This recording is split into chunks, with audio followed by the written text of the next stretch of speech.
Hello all ladies, कैसी हैं आप सब। आई होप आप सब ठीक होंगे। तो आज मैं आपके लिए एक और मिठाई की रेसिपी लेकर आई हूँ। बहुत ही सिंपल, बहुत ही एलिगेंट रेसिपी है। ऑल टाइम फेवरेट बेसन के दानेदार लड्डू, बिल्कुल हलवा स्टाइल में हम बनाने वाले हैं, एकदम सिंपल टिप्स एंड ट्रिक्स के साथ। देखिए कितने परफेक्ट और कितने दानेदार बने हैं। ऐसे ही हलवा स्टाइल एकदम परफेक्ट लड्डू बनाने के लिए मैं आपको बताऊंगी किन किन बातों को आपको ध्यान रखना है, जिससे कि आपके बेसन के लड्डू एक बार में ही परफेक्ट बने। अगर आपने अभी तक मेरे चैनल को सब्सक्राइब नहीं किया तो जल्दी से मेरे चैनल को सब्सक्राइब कर लें और पास में जो घंटी वाली बेल आइकन है उसे ज़रूर प्रेस कर दें। और अगर वीडियो अच्छी लगे तो लाइक पे क्लिक करें। तो चलिए बिना देरी के वीडियो शुरू करते हैं। Let get started. तो हमने यहाँ पे ले लिया है 150 ग्राम बेसन और साथ में ले लिया है 150 ग्राम घी, और इस डिब्बे में बूरा है। तो देसी घी में आप लड्डू बनाएंगे तो बहुत अच्छे बनेंगे। बाकी आपकी मर्जी है, रिफाइंड ऑयल में भी बना सकते हैं। तो मैंने यहाँ पे गैस को ऑन कर दिया है और चढ़ा दी है उस पर कढ़ाई। अब मैं इसमें 3 चम्मच भर भर के घी डाल दूँगी। सारा घी आपको एक साथ नहीं डालना है, हम घी बचा के रखेंगे, क्योंकि बाकी का घी अगर ज़रूरत पड़ेगी तो हम बाद में इस्तेमाल करेंगे। देखिए 150 ग्राम हमने बेसन लिया था, 150 ग्राम हमने घी लिया था, और जो बूरा है वो भी 150 ग्राम ही लगेगा।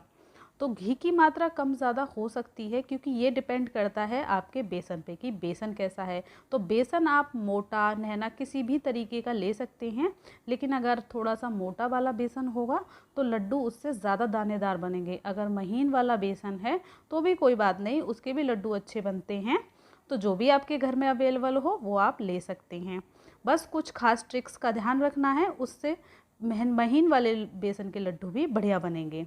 तो अब मैं यहाँ पे देखिए चलाती जा रही हूँ और अच्छी तरह से जो भी इसमें गुठलियाँ बन रही हैं उनको फोड़ दे रही हूँ, जिससे कि सारी गुठलियाँ ख़त्म हो जाएं जो भी डेले से बन रहे हैं इसमें। तो इसी तरह से आपको स्लो फ्लेम पे इनको चलाते हुए रहना है। और देखिए जैसे जैसे आपका बेसन भुनता जाएगा एक सौंधी सी खुशबू आएगी बेसन में से, और धीरे धीरे घी रिलीज़ हो जाएगा उसमें से, और बैटर आपका पतला हो जाएगा। मैंने यहाँ पे 1 चम्मच घी और डाल दिया है, मुझे थोड़ा थिक लग रहा था।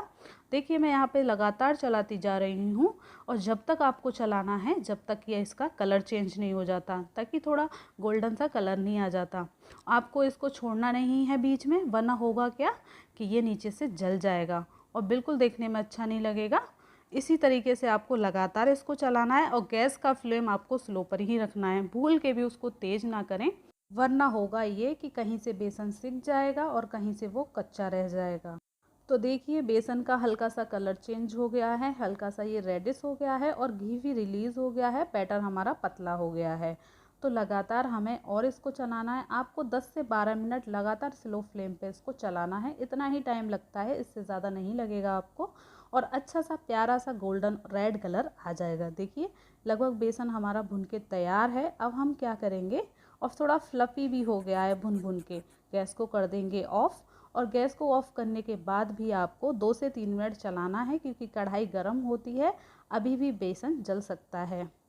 तो आप लोग कहते हो कि आपके बेसन के लड्डू कच्चे रह जाते हैं बीच में से और वो चिपकते हैं गले में, तो वो इसलिए कुछ लोग तो वनस्पति घी डालते हैं, उस वजह से भी गले में चिपकते हैं।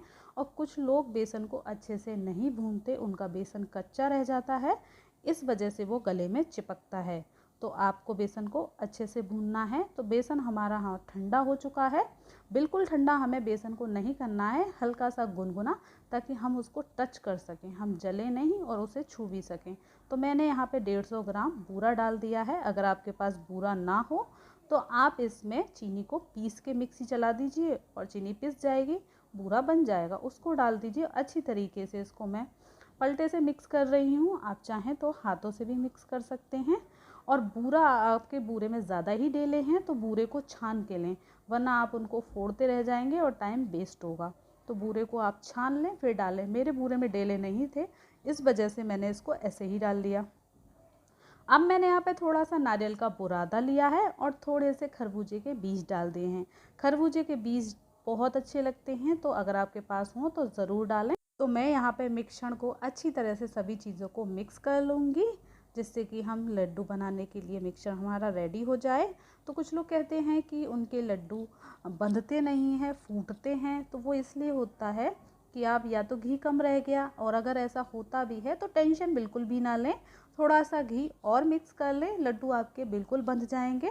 आप लोगों के क्वेश्चन होते हैं कि लड्डू सख्त क्यों हो जाते हैं। तो लड्डू सख्त आपके इसलिए हो जाते हैं क्योंकि आप गरम गरम बेसन में ही बूरा मिला देते हैं।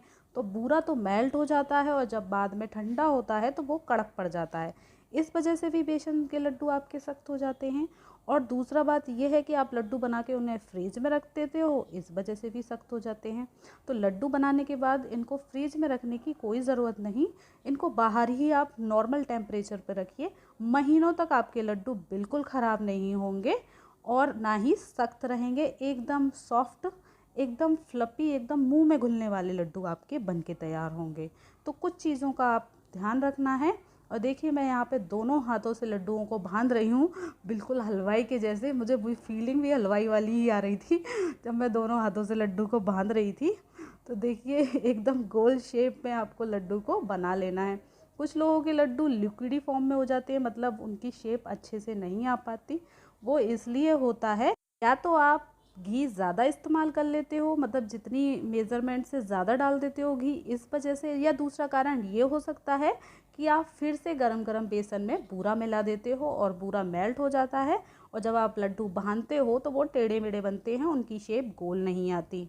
और आप कहते हो कि लड्डू दानेदार नहीं बनते, तो दानेदार वो इसलिए नहीं बनते, या तो आप ज़्यादा ही बारीक बेसन लेते हो। ठीक है, आपने बारीक ले लिया, लेकिन जब आप उसे भूने तो उसमें पानी के छींटे डालते जाएं, जिससे क्या होगा, बेसन के दाने फूल जाएंगे और आपके लड्डू दानेदार बनेंगे। मैंने ऐसा यहाँ पे इसलिए नहीं किया क्योंकि मेरा बेसन पहले से ही मोटा था, दानेदार था, तो मुझे यहाँ पानी डालने की कोई ज़रूरत नहीं पड़ी। मेरे ऐसे ही लड्डू बेसन के दानेदार बन गए। अगर आपका महीन वाला बेसन है तो आप ऐसा कर सकते हैं, आपके लड्डू भी बिल्कुल दानेदार बनेंगे। तो देखिए मैं यहाँ पे सभी लड्डुओं को बांध के तैयार कर लूँगी। तो आपको वीडियो को अंत तक देखना है, जिससे कि आपको समझ में आ जाए कि बेसन के परफेक्ट लड्डू कैसे बनाएं। यदि आपको लड्डू बनाने में कोई प्रॉब्लम आती है, कोई क्वेरी है, तो आप मुझे डायरेक्ट डीएम कर सकते हैं, मैं ज़रूर रिप्लाई दूँगी। मैं बिल्कुल फालतू हूँ, तो आप डीएम कर सकते हैं। तो देखिए मैं यहाँ पे सभी लड्डुओं को बांध के तैयार कर लूँगी। तो यहाँ पे मेरे 150 ग्राम बेसन में 10 से 12 लड्डू बन गए थे, मीडियम साइज़ के। देखिए कितनी परफेक्ट एकदम गोल शेप आई है। अब मैं क्या करूँगी, खरबूजे के बीज से मैं इनको सजा लूँगी। बहुत ही ज़्यादा सुंदर लगते हैं खरबूजे के बीज से। आप चाहें तो सिल्वर का जो वर्क आता है, चांदी वर्क, उसको लगा सकते हैं, वरना कोई ज़रूरत नहीं अगर नहीं है तो आपके पास। और अगर आपके पास पिस्ता हो तो आप पिस्ता को छोटी छोटी कतरन उस पर लगा सकते हैं लड्डुओं पे। तो मैं यहाँ पे लगा रही हूँ, सभी लड्डुओं पे लगा के मैं सभी लड्डुओं को तैयार कर लूँगी। तो देखिए कितने सुंदर लग रहे हैं हमारे लड्डू, और मैं आपको एक फोड़ के दिखाती हूँ। देखिए कितने दानेदार बने हैं, एकदम डिलीशियस, एकदम टेस्टी। देख के ही मुँह में पानी आ गया। तो जब भी आपका मीठा खाने का मन करे, झट से बेसन के लड्डू बनाइए और सबको खिलाइए और खुद खाइए। तो आपको मेरी रेसिपी पसंद आती है तो मेरे चैनल को ज़रूर सब्सक्राइब कर लें, और पास में जो घंटी वाले बेल आइकन है उसे भी प्रेस कर दें। तो अब मैं यहाँ पे लड्डुओं को इस कंटेनर में भर के रख रही हूँ। तो ये क्या है, महीनों तक चल जाएंगे। आप इनको स्टोर करके किसी भी प्लास्टिक के या कांच के जार में रख लीजिए, महीनों तक ये बिल्कुल ख़राब नहीं होंगे। तो मिलते हैं एक और नई रेसिपी में। ओके।